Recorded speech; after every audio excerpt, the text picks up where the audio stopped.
Hello everyone, ఇలాంటి videos ముందుగా కావాలి అనుకుంటే వెంటనే మా ఛానల్ని సబ్స్క్రైబ్ చేసుకోండి. అప్కమింగ్ రివ్యూలోకి వెళ్ళిపోదాం. రాజ్ ఫ్రెష్ అయ్యి కిందికి వస్తారు.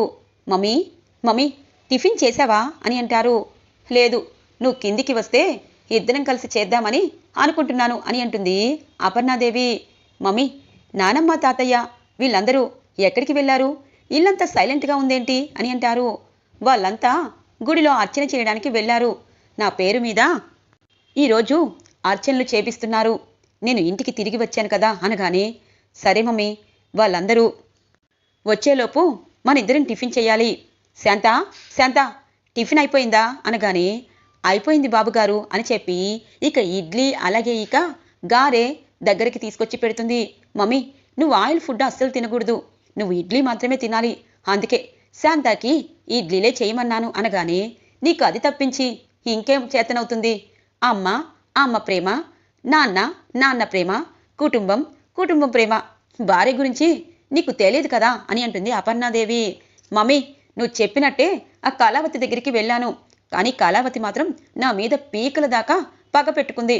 అందుకే తను లేని లోటు నేను నీకు చూపిస్తాను మమ్మీ, తను అవసరం లేకుండా మనం బ్రతకగలమని చెప్పి నేను నీకు చెప్తున్నాను అనగానే, ఓ అలాగా, ఇంతకీ పొద్దున కాఫీ తాగావా అని అంటుంది అపర్ణాదేవి. అంటే మమ్మీ, కళావతి చాలా బాగా చేస్తుంది కదా, శాంత తనకంటే బాగా చేస్తుందని నాకు తెలుసు. ఆ రోజు నేను కళావతిపై అలిగి కడుపు నిండా భోజనం చేశానంటే మన శాంతనే. శాంత త్వరగా తీసుకురా అని అంటారు. సరే అయ్యగారు అని చెప్పి ఇడ్లీలని అలాగే వడలని పెడుతుంది. ఇక నోట్లో పెట్టుకోగానే, ఇది చట్నీనా లేకపోతే పచ్చగడ్డ అని అంటారు. ఓయ్ ఆపరా, శాంత ఎప్పుడు ఇలాగే చేస్తుంది, కళావతిలాగా మనసు పెట్టి అందరూ తినేలా చేయదు, నువ్వు ఇప్పుడు ఈ టిఫినే చెయ్యి అని అంటుంది. మమ్మీ, అప్పుడు ఈ శాంత చాలా టేస్ట్గా చేసింది కదా అనగానే, అప్పుడు శాంత చేసిందని నువ్వు అనుకున్నావు, కానీ అప్పుడు శాంత చేయలేదు, నీ కళావతే చేసింది. నా కోడలు ఏ పనైనా కరెక్ట్గా పర్ఫెక్ట్గా చేస్తుంది. తప్పు చేసినా చేశానత్తయ్య అని ఒప్పుకుంటుంది, కానీ తప్పు చేయకపోయినా ఒప్పుకునే టైపే కాదు, ముందు టిఫిన్ చెయ్యి అని అంటుంది అపర్ణాదేవి. నిజమే, ఆ కళావతి అన్నీ బాగా చేస్తుంది, అలాగే మాట మాత్రం పడదు అని మనసులో అనుకుంటూ ఇక ఆ టిఫిన్ అనేది చచ్చినట్టు తింటూ ఉంటారు రాజ్. ఇది ఇలా ఉండగా కనకం వంటగదిలో కూర్చుని ఆలోచిస్తూ ఉంటుంది. లేదు, నా కూతురికి ఆత్మాభిమానం ఎక్కువ, నా అల్లుడి ఇంటికి వచ్చినా తను మాత్రం వెళ్ళలేదు, ఇలా పుట్టింట్లోనే ఉంటే ఇరుగు పొరుగు వాళ్ళే కాదు కావి కూడా బాధపడుతుంది. భార్యాభర్తలన్నాక చిన్న చిన్న తగాదులు అవుతాయి. ఇప్పుడు అల్లుడు గారు 2 సార్లు వచ్చారు, కానీ చిన్న పిల్లవాడి మనస్తత్వం. అల్లుడు గారు చాలా మంచివారు, నా కూతురుపై చాలా ప్రేమ ఉంది, కానీ మాటలే పైకి రావటం లేదు. కానీ నా కూతుర్ని ఒప్పించి ఎలాగైనా తన అత్తవారింటికి పంపించేయాలి అని చెప్పి మనసులో అనుకుంటూ బయటికి వస్తుంది. ఇక బయట బొమ్మలు చేయడానికి మట్టిని పిసుకుతూ ఉంటారు కృష్ణమూర్తి, కావ్య. నాన్న, ఇంతకు ముందు నువ్వు ఒక్కరివే ఉండేవారు కాబట్టి తక్కువ బొమ్మలు చేశావు, ఇప్పుడు ఎక్కువ ఆర్డర్ తీసుకో నాన్న, నేను కూడా ఉన్నాను కదా, ఇంతకు ముందులా మనం ఎక్కువ బొమ్మలు చేయొచ్చు అని అంటుంది. అమ్మా, నీ వల్లని కాదు, నీకు టైం పాస్ అవుతుందని మట్టి పిసుకమన్నాను, నువ్వేమీ చెయ్యొద్దు అని అంటారు. నాన్న, మనం చేసే పని గురించి మనం సిగ్గుపడకూడదు, అలాగని అమ్మా నాన్నకి సహాయం చేయకూడదని కూడా అనుకోవద్దు. కోటీశ్వరరాలు కోడలనైనా నేను పుట్టింట్లో మట్టి పిసుక్కుంటూ బొమ్మలు చేసే అమ్మాయినే కదా, ఎప్పటికీ కృష్ణమూర్తి కనకం కూతుర్నే కదా అని అంటుంది. ఇంతలో కనకం వస్తుంది. బాగా మాటలు చెప్పావు, ఏమయ్యా కావ్యకి బుద్ధి లేకపోతే నీకు లేదా? అమ్మాయి ఏదో అత్తవారింటి నుండి అలిగి వచ్చింది, ఇప్పుడేమో నువ్వేమో మట్టి పిసుకమని చెప్తావు. ఏ కావ్య, పైకి లేగు అని అంటుంది. ఏమైందమ్మా, ఎందుకు కోప్పడుతున్నావు అని అంటుంది. మరి కోపం రాక ఏం చెయ్యాలే, కోటీశ్వరాలి కోడలువైన నువ్వు ఇక్కడికొచ్చి మట్టి పిసుక్కుంటావా, ముందు నువ్వు లెగ్గు పైకి అని అంటుంది. అమ్మా, నీకు నా పరిస్థితి అంతా తెలుసు, ఇప్పుడేమో నాన్నకి హెల్ప్ చేస్తే వద్దంటున్నావు అనగానే, మీ నాన్న నేను బొమ్మలు చేసుకుంటూ సంతోషంగా బ్రతికేస్తాము, నా 3 కూతుర్లకి పెళ్ళిళ్ళు అయిపోయాయి, దుగ్గిరాల ఇంటి కోడళ్ళు అయిపోయారు, మాకొచ్చిన దిగులేమీ లేదు. పాపం అల్లుడు గారు పైకలా కఠినంగా మాట్లాడినా లోపల చాలా బాధపడుతున్నారే కావ్య, చిన్నపిల్లవాడి మనస్తత్వం, నువ్వెళ్ళు, పాపం నీ గురించి ఎంత ఇబ్బంది పడుతున్నారో అనగానే, అమ్మా, కూతురి జీవితం కోసం ఆలోచిస్తున్నావన్న సంగతి నాకు తెలుసు. సరే, నేను చెయ్యవలసిన పని చేస్తాను. నీకు ఇబ్బందిగా ఉంటే నేను ఇక్కడి నుండి వెళ్ళిపోతానమ్మా అని అంటుంది. కావ్య, నిన్ను వెళ్ళమండం కోసం ఇంతగా నిన్ను తపన పడుతున్నానా అనగానే, మరేంటమ్మా, మీ అల్లుడు గారు చాలా మంచివారు. తన కుటుంబం అంటే చాలా ప్రేమ చూపిస్తారు. ఆ కుటుంబంలో నేను ఒక సభ్యురాలనే అన్న సంగతి ఆయన మర్చిపోయారు. ఖచ్చితంగా నేననేది తనకి గుర్తుకు రావాలి. తను చేసిన తప్పుని తను సరిదిద్దుకోవాలి. అందుకే ఇక్కడ ఉంటున్నాను. ఏ ఆడపిల్లైనా భర్తని క్షమించాలి. కానీ ఆ క్షమించేటప్పుడు వెనకాల ముందు ఆలోచించుకోవాలి. ఎందుకంటే జీవితం ఇప్పటి నుండే మొదలయ్యింది. ఇప్పుడే తను చేసిన తప్పులన్నీ క్షమించేస్తే తను ప్రతిదీ తప్పు చేయనన్న ఫీలింగ్లో ఉంటారు మగవారు. ఎందుకంటే ఈ రోజుల్లో ఆడపిల్ల క్షమించింది అంటే తనది మంచి మనసు అని కాదు, తనకి పొగరు అనుకునే టైపు ఉన్న మగవాళ్ళు ఉన్నారు. అందులో నా భర్త కూడా ఉన్నాడు అని చెప్పి అక్కడి నుండి వెళ్ళిపోతుంది కావ్య. ఇది ఇలా ఉండగా గుడి నుండి ఇంటికి చేరుకుంటారు దుగ్గిరాల ఫ్యామిలీ. ఇక ప్రసాదం తీసుకొచ్చి అలాగే కుంకుమ తీసుకొచ్చి సుభాష్ అపర్ణాదేవికి పెట్టబోతూ ఉంటే ఇక అపర్ణాదేవి కోపంగా చూస్తుంది. మమ్మీ, డాడీ అర్చన చేయించి మరీ కుంకుమ తీసుకొచ్చారు. ఎందుకు మమ్మీ కోపంగా ఉన్నావు? కోపాన్ని తగ్గించుకో మమ్మీ. తప్పనేది క్షమించలేవా అని అంటారు. నువ్వు నీతులు నాకు బాగానే చెప్తున్నావు. నీ వరకు వచ్చేసరికి నీతులు పనికిరావు. చూడు రాజ్, మీ నాన్నగారు చేసింది చిన్న తప్పు కాదు క్షమించడానికి. ఒక వయసు వచ్చేటప్పుడు భార్యాభర్తలు చాలా అన్యోన్యంగా ఉండాలి. ఒకరికి కష్టం వస్తే ఒకరు ఉండాలి. కానీ తమ సుఖం తాము చూసుకున్నారు అంటే ఇక జీవితాంతం నన్ను చూస్తారన్న గ్యారంటీ లేదు అనగానే, అపర్ణ, అలా అనద్దు అపర్ణ. నేనేదో తెలియని తప్పు చేశాను. నిజంగా ఆ తప్పు చేశానని తను చెప్తుంది కానీ నేనైతే చేశానని అనుకోవటం లేదు. ఒక ఆడపిల్ల మాట నమ్మాలి కాబట్టి చెప్తున్నాను. నిజంగా మాయ అబద్ధం చెప్తుందేమోనని నాకు అనిపిస్తుంది అని అంటారు ఇక సుభాష్. మీరు ఇలా మాట్లాడి నాకు దగ్గరవ్వాలనుకుంటే ఈ అపర్ణకి అన్నీ తెలుస్తాయి అని చెప్పి లోపలికి వెళ్ళిపోతుంది అపర్ణాదేవి. ఇక ఇందిరాదేవి సీతారామయ్య గారు కుటుంబ సభ్యులందరినీ ఉద్దేశించి చెప్తారు. స్వరాజ్ గ్రూప్ ఆఫ్ ఇండస్ట్రీకి తగిన ఎండీ లేకపోవడంతో మన ఇంట్లో గొడవల వల్ల రాజ్, కావ్య కూడా ఆ కంపెనీ విషయంలోనే విడివిడిగా ఉంటున్నారు. అలాంటప్పుడు పెద్దవారిగా ఆ సమస్యని ఖచ్చితంగా సాల్వ్ చేయాలి. గుడిలో ఇంట్లో అందరి పేరు మీద అర్చన చేయించాము. ఇక పెద్దవారిగా ఈరోజు మేము ఒక అతిపెద్ద నిర్ణయం తీసుకుంటున్నాము. అందరూ ఆ నిర్ణయానికి సరే అని చెప్తే ఖచ్చితంగా మా పెద్దరికం మేము నిలబెట్టుకుంటాము. లేదు, కాదు, అలా కుదరదు అని చెప్తే కనుక మేము కాశీ రామేశ్వరంలో ఒక పెద్ద ఫామ్ హౌస్ తీసుకొని చచ్చేదాకా అక్కడే ఉంటాము అని అంటారు ఇందిరాదేవి. నానమ్మ, అలా అంటావేంటి?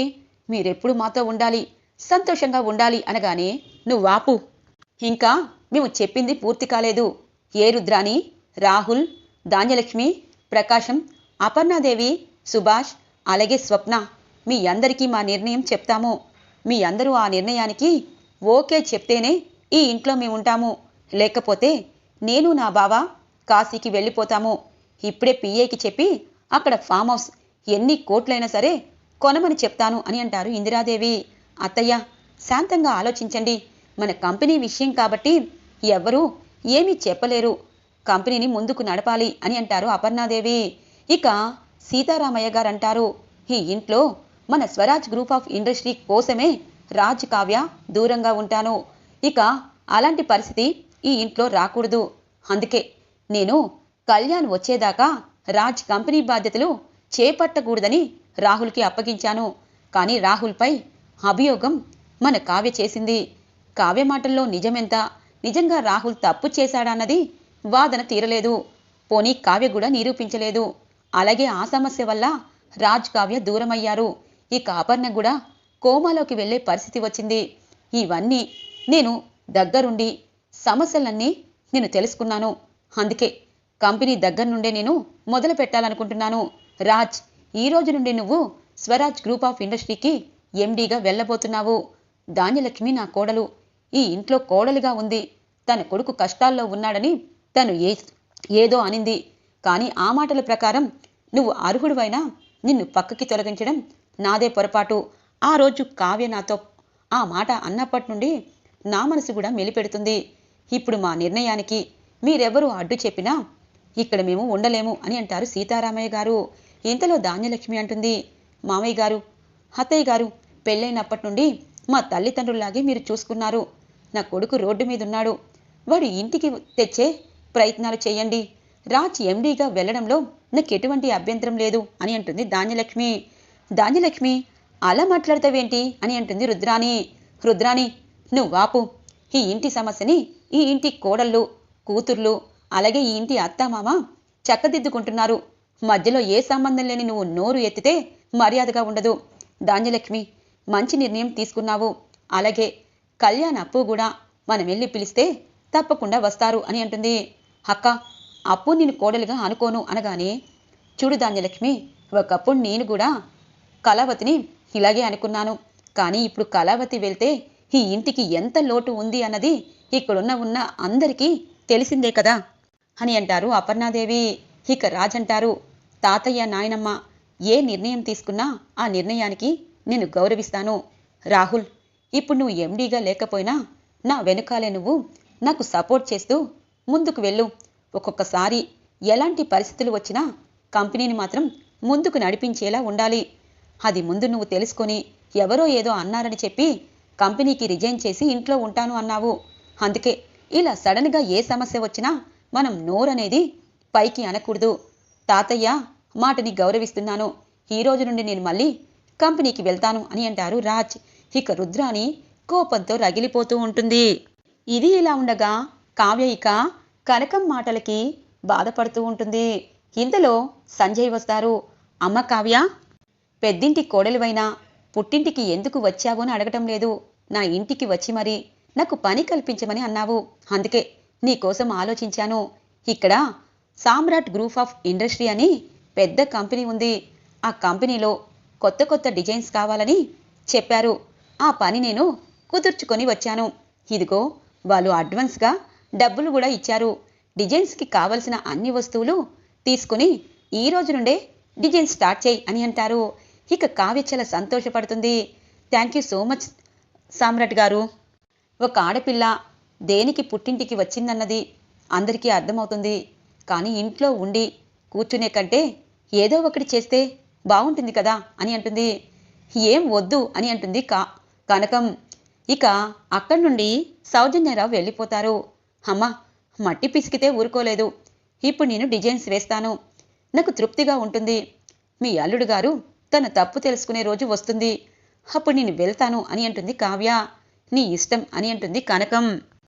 ఇది ఇలా ఉండగా రాహుల్, రుద్రాని, అనామిక అలాగే తన బాయ్ ఫ్రెండ్ సామ్రాట్ని కలుస్తారు.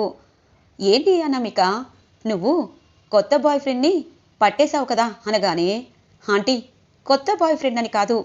నాకు ఆ కళ్యాణ్ చేసిన ద్రోహం కంటే ఆ కావ్య కోర్టులో నన్ను అవమానించి జైలు జీవితం అనుభవించేటట్టు చేసింది.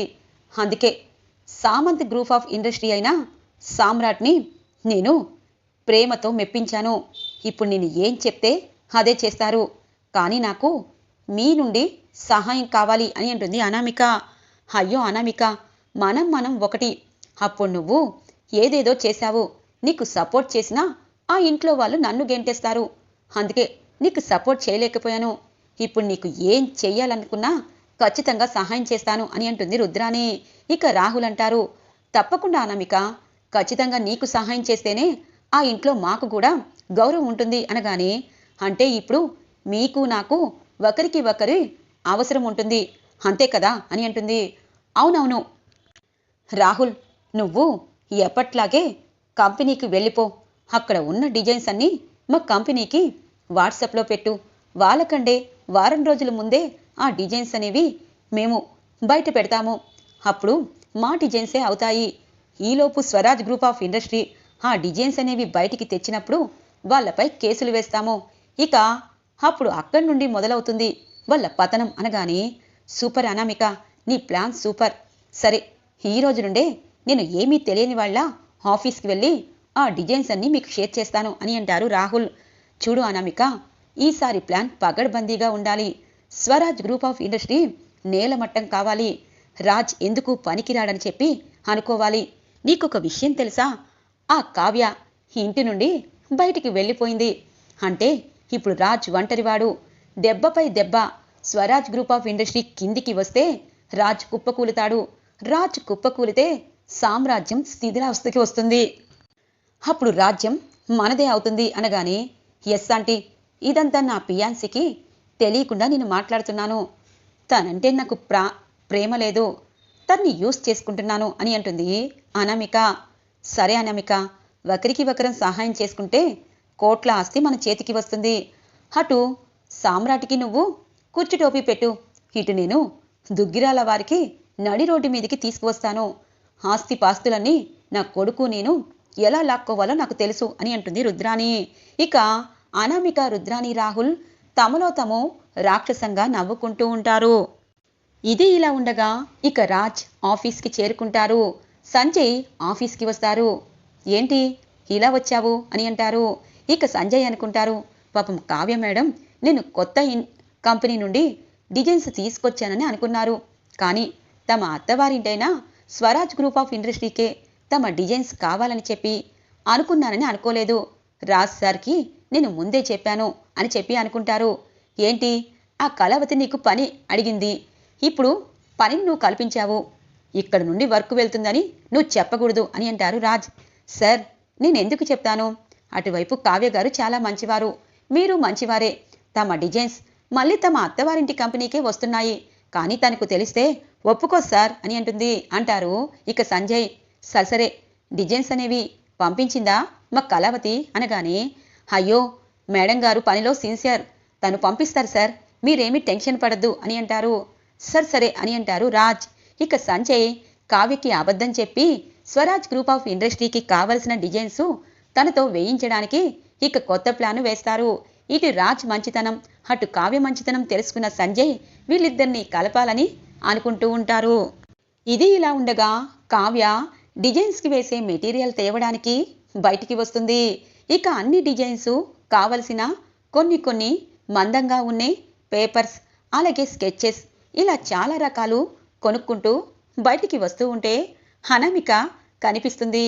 అనామికని చూడగానే వెళ్తూ ఉంటే, అబ్బా ఇలాంటి సీన్ అనేది ఎప్పుడు జరగదేమో అనుకున్నాను, కానీ నడి రోడ్డు మీదకి నువ్వు వచ్చేసావన్నమాట. సరే అక్క, ఆ దుగ్గిరాల ఇంట్లో నిన్ను దేవతగా కొలిచేవారు, ఇప్పుడు నిన్ను రోడ్డు మీదికి వచ్చేశారు. ఆ కుటుంబం కోసం నన్నే జైలు పాలు చేశావు. ఇప్పుడు నీకు బాగా తిక్క కుదిరిందా? నీ భర్తే గెంటేశాడు అని అంటుంది. అనామిక, నా భర్త గెంటేయలేదు, నేనే వచ్చేశాను. అయినా నువ్వేంటి, ఈ తయారేంటి అని అంటుంది. ఏ ఇలా మోడర్న్గా ఉండకూడదా అనగానే, ఉండొచ్చు అనామిక, కానీ ఇలా బరి తెగించకూడదు. వెనకాల అతను ఎవరో తెలుసుకోవచ్చా అనగానే, అయ్యో అక్క, అతను నా బాయ్ ఫ్రెండ్, తను ఒక పెద్ద కంపెనీకే ఎండి అని అంటుంది. హో, తన్ని నువ్వు పెళ్లి చేసుకొని ఈసారైనా నీ డబ్బు పిచ్చిని పక్కన పెట్టు, తననైనా మనశ్శాంతిగా ఉంచు అని అంటుంది. ఈ కాపుతారా, నువ్వు అప్పు ఇద్దరూ కలిసి పేదరికంలో బ్రతుకుతానని పెద్ద కోతలు కోస్తూ ఉంటారు. పేదరికంలో బ్రతకాలని ఎవరైనా అనుకుంటారా? ఇదిగో ఇలా మొయ్యలేక ఈ పేపర్సు పెన్నులు తీసుకువెళ్తున్నావు, ఇంకా బుద్ధి రాలేదా అనగానే చెంప పగిలిపోతుంది అనామిక. పేదరికం అంటున్నావు, నీ దగ్గర ఎన్ని కోట్లు ఉన్నాయి? మీ అమ్మ మీ నాన్న పెళ్ళైన ఆడపిల్ల దగ్గర నుండి డబ్బును కొట్టేయాలనుకున్నారు, నువ్వేమో మా కవిగారిని ప్రేమించినట్టు నటించి డబ్బును కొల్లగొట్టాలనుకున్నావు. నిజంగా పేదవారుగా ఉండడం చాలా మంచిది. నీలా మోసం చేస్తూ డబ్బు కోసం కక్కుర్తిపడి భర్తకి అన్యాయం చేసి ఇప్పుడు కొత్తగా ఒక మనిషిని పట్టావు కదా, తనని కూడా అన్యాయం చేయాలనుకుంటున్నావు కదా. నీకంటే నీచమైన పని పేదవారు ఎవరు చేయటం లేదు.